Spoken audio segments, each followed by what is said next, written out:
Bonjour Henri Proglio. Bonjour. Alors on précise que vous êtes pour l'instant en procès, que les débats n'étant pas terminés, on n'abordera pas dans le cadre de cette émission ces débats, même s'il était prévu de le faire, mais vous reviendrez une fois qu'ils seront terminés. Avec plaisir. Ce lundi, Thierry Breton assurait que c'est grâce à l'Europe qu'on va faire baisser de manière significative et stabiliser les factures d'électricité, disant qu'il y a 1 an et demi, on avait des factures stratosphériques, on est retombé à des prix normalisés. Donc les factures qui baissent en ce moment, c'est grâce à l'Europe ? Non, mais heureusement qu'on peut garder le sens de l'humour.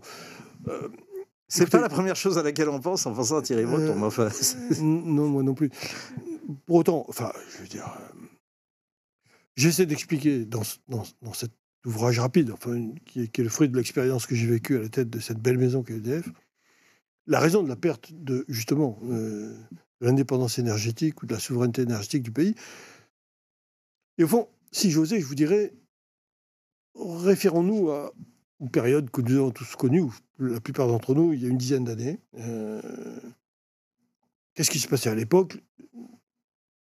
Ou en tout cas, il y a une quinzaine d'années, au début de ce XXIe siècle. La France avait à la fois l'énergie la moins chère d'Europe, avait été exportatrice d'électricité, avait gagné le pari insensé qu'avait lancé en 1946, c'est-à-dire l'indépendance énergétique du pays et sa compétitivité, avait gagné ce pari incroyable qui était un service public de l'électricité, c'est-à-dire le même prix pour tout le monde sur le territoire français, quel que soit son lieu de résidence et quelle que soit sa classe sociale, qui faisait référence dans le monde entier, avait par ailleurs gagné un pari auquel nous n'avions jamais été confrontés jusque-là, qui est les émissions de gaz à effet de serre, puisque nous n'en émettions pas du tout. Pourquoi ? Parce que la France avait choisi une structure de production qui était l'énergie nucléaire. Qui était l'énergie nucléaire et hydraulique. 80% de nucléaire et 12,5% d'hydraulique. Thierry Breton, on va y revenir. Votre livre soulève énormément de questions. Il est passionnant et vraiment, d'ores et déjà, je le dis et je le redirai au cours de cet entretien, il faut absolument le lire. Pourquoi avoir décidé d'ailleurs de titrer votre ouvrage en vous inspirant du célèbre titre de Marc Bloch sur l'étrange défaite qui était celle de 1940. Parce qu'il y a une forme de clin d'œil. À vrai dire, on aurait pu l'intituler La trahison des élites. Ça revient. Alors là, vous auriez pris Julien Miranda sur la trahison des clercs. Absolument. On aurait pu. Donc c'est la trahison des élites, c'est pour ça. Oui. Qui sont ces élites qui ont trahi ? Encore une fois, je ne suis pas là pour dresser la liste des gens concernés. Non, mais comme vous êtes en procès, vous pouvez passer du côté de l'accusation. Bon, mais ça ne m'inquiéterait pas. Mais même du côté de la défense, je vous conjure, aujourd'hui je suis très très serein, donc j'espère que la justice le démontrera. En tout cas, non. Pourquoi la trahison des élites ? Parce que j'ai été entendu par la commission d'enquête parlementaire sur le sujet. Sur la perte de souveraineté énergétique. Absolument. C'était en décembre 2022. Et j'ai expliqué qu'à mes yeux, les responsables de cette catastrophe étaient l'Europe, sous l'influence allemande, et le gouvernement français. L'Europe, parce que les règles européennes nous ont conduits à ce désastre, sous influence allemande, parce que les Allemands, qui avaient complètement raté ce qu'ils appelaient l'Energiewende, le virage énergétique, c'est-à-dire la transition énergétique. Vous allez plus loin, Henri Proglio.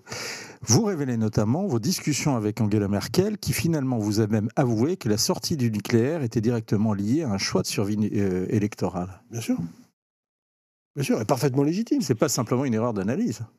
C'est les deux. Au départ, l'Energiewende résulte effectivement de la pression des écologistes allemands sur les élections à la fois des Länder, qui sont très importantes en Allemagne, pays fédéral, et du gouvernement central, qui a conduit d'ailleurs Angela Merkel à abandonner le nucléaire en me disant... Suite à la catastrophe de Fukushima. Mais qui n'a servi que de catalyseur. La vérité, c'est qu'on est en 2011, à l'automne 2011. La CDU vient de perdre, donc le parti de Merkel vient de perdre certains des grands Länder. Et arrive l'échéance du Land de Bade-Württemberg, qui est le plus riche d'Allemagne, qui avait toujours été CDU depuis l'origine. Et zone industrielle. Oh, c'est le plus riche. Siemens, Mercedes, Porsche, etc. Bon. Face aux échéances qui se profilaient des élections générales en Allemagne 6 mois plus tard, son choix était extrêmement compliqué parce que ou bien elle acceptait l'idée de négocier en état de faiblesse un accord de gouvernement avec le SPD, c'est-à-dire la gauche, mais était obligée de céder beaucoup de terrain à ses alliés, ou bien, et c'est ce qu'elle faisait, elle cherchait une alliance alternative avec des conservateurs. Il se trouve qu'en Allemagne, il y a 2 partis verts, un parti vert de gauche, un parti vert conservateur, Lederhose, etc. Et donc, elle m'a clairement avoué que pour pouvoir mieux négocier avec le SPD, elle avait imaginé une alliance alternative avec les Verts conservateurs et que, par conséquent, la condition, c'était d'abandonner l'abandon du nucléaire. Elle m'a dit, moi, M. Broglio, je suis une scientifique d'Allemagne de l'Est, je crois au nucléaire. C'est ce qu'elle vous a dit. Mot pour mot. Vous le citez également dans votre livre. Est-ce que, au-delà de ça, Henri Broglio, il y a une guerre économique? Est-ce que vous assumez le fait de reconnaître qu'il y a une guerre économique et que EDF est au cœur d'un des enjeux de cette guerre? Oui, une compétition, en tout cas, à défaut de guerre, à l'évidence. Enfin, c'est... Juste une compétition, comme des Jeux Olympiques, pas un petit peu plus loin. Oh, ça peut se transformer en guerre, mais enfin, même la compétition en soi peut être extrêmement dure. Depuis très longtemps, les Allemands ont choisi un axe lourd de stratégie politique qui est l'industrialisation du pays, donc sa compétitivité, et l'Ostpolitik, c'est-à-dire la politique vers l'Est, pour trouver à la fois les matières premières d'une part et les marchés de l'autre. C'est ça qui a structuré la dimension de la politique allemande depuis l'après-guerre, et qui continue à être aujourd'hui extrêmement prégnant. Ça explique d'ailleurs les errements de la politique allemande d'aujourd'hui, qui en fait voit son industrie mise à mal et son Ostpolitik être mise en cause. On voit bien les fondements même de l'Allemagne qui sont touchés. Qui dit politique industrielle dit coût de l'énergie. Et ça, les Allemands l'ont compris dès le départ. Donc ils savaient très bien que l'énergie était un élément clé de la compétitivité industrielle du pays. Or, ayant raté leur politique énergétique, et ils en avaient conscience, ils le disaient eux-mêmes, ils ne pouvaient pas supporter l'idée qu'il y ait à leur porte et un concurrent qui fasse des gains de productivité en ayant une énergie moins chère. Voilà, un atout compétitif aussi efficace qu'EDF. Donc la France les dépasse. La destruction d'EDF était dans la perspective des intérêts allemands. On lit ça et là que sans le marché européen de l'énergie, la France aurait été dans le blackout au moment, par exemple, de l'arrêt de plusieurs réacteurs en raison, entre autres, de la corrosion sous contrainte et du retard pris dans le carénage pendant les confinements. C'est vrai ou c'est faux? Non, elle aurait importé de l'énergie à des prix élevés. Mais on risquait pas le blackout? Non, on risquait au fond, des réductions. Blackout, ça voudrait dire un effondrement du réseau.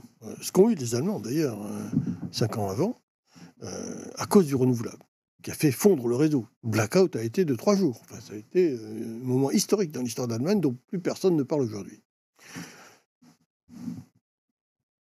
Alors, il ne faut pas non plus prendre un accident industriel comme étant une règle du jeu. Au fond, les éléments de corrosion, il faut savoir d'où viennent ces soucis. Et, au fond, on peut remettre en cause la qualité de l'industrie française à cet égard, etc. Mais pour autant, le problème a été traité.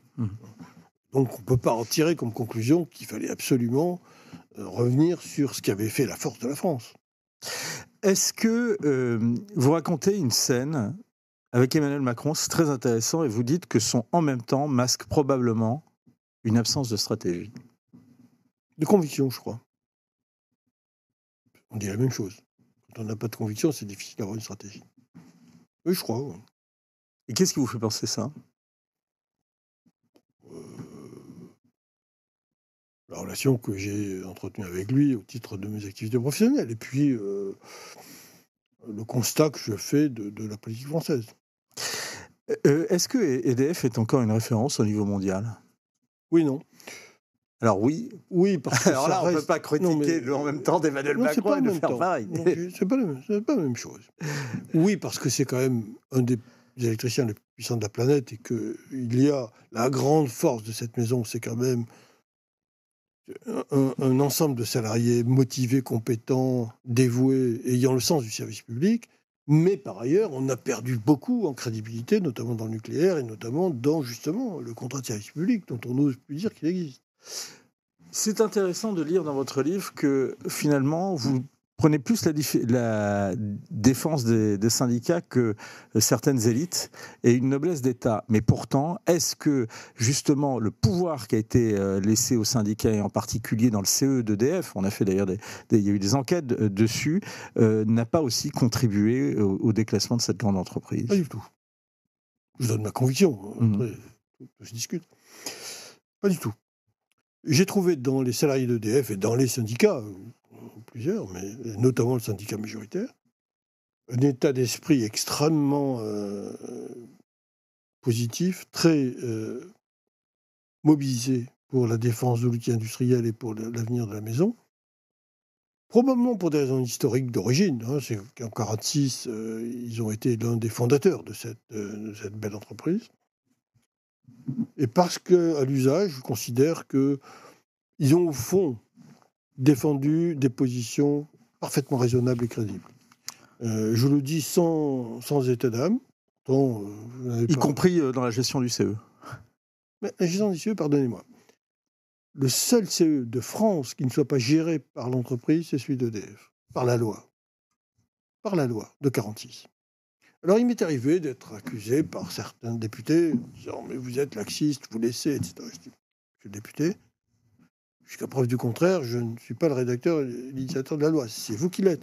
Si vous voulez changer, ne me demandez pas de ne pas respecter les lois. Si vous voulez changer la loi, changez-la. » Les barrages d'agriculteurs reviennent, Henri Proglio, et on a parlé un peu de nucléaire, des écologistes, mais vous, justement, c'est intéressant dans votre livre, et on s'y attend pas forcément, vous soulignez les vertus de l'écologie, vous remarquez qu'il y a beaucoup de colère contre les normes et autres interdictions, mais vous dites que bon, toutes ces mesures ne feront pas forcément baisser les émissions de CO2. En revanche, cela peut avoir des effets positifs, vous le dites, au niveau local, en matière de baisse de facture des énergies notamment, et de diminution de la pollution en particules fines. Moi, j'ai toujours été un défenseur de l'environnement. Enfin, j'ai passé une grande partie de ma vie dans ce métier, donc on peut difficilement m'accuser de ne pas être pro-environnemental. En même temps, j'essaie d'être lucide. Qu'est-ce que vous disent les écologistes quand vous leur dites ça, quand vous les rencontrez notamment dans les commissions d'enquête parlementaire? Ça dépend. Enfin, les écologistes, vous savez, il ne faut pas confondre les partis politiques et je dirais les organismes humains, les groupes humains correspondants. Certains me connaissent. Je veux dire, ils ne sont pas des inconnus pour moi.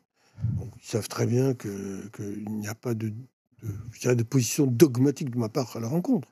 Encore une fois, ils défendent des causes qui sont souvent parfaitement pertinentes, pas toujours de la bonne manière. Ça c'est sur les écologistes. Mais justement, vous, quelle est votre conviction sur l'écologie et quels peuvent être l'effet positif parfois de certaines normes ou de certains comportements écologiques?